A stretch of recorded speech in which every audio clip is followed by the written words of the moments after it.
Ito guys, panoorin nyo yung ginawa ng NLEX dahil nalalapit na yung undas.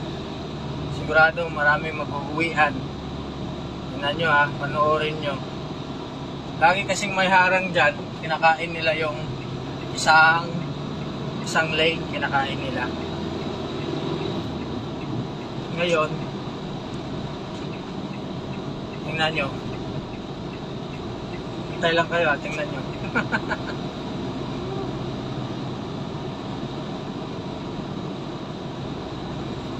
Sana walang makatapat na truck. Ayan, makikita nyo.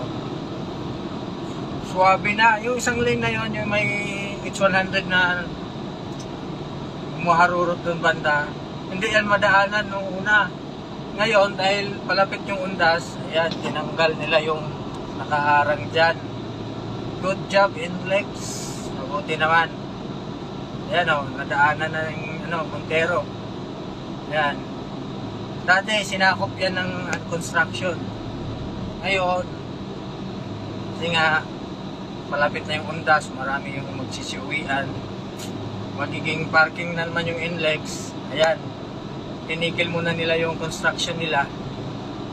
Ginawa mo ng daan yung isang lane. After ng undas, babalik din yan sa sasara nila yung isang lane dyan. So, yun lang for today's vlog. Sana all San Miguel, oh. San Miguel, PL. Iba ang dating. Yan, guys, ha.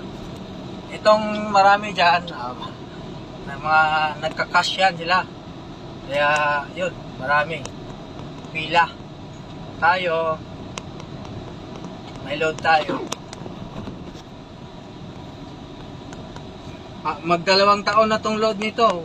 Hindi pa naubos. Pero ano na lang, 13,000 na lang. Niloadan to ni boss, 40,000. Isang taon.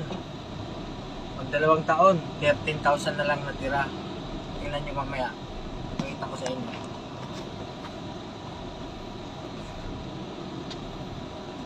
Sa kanya, 2,000. Yan o. 13,628. So, yun lang.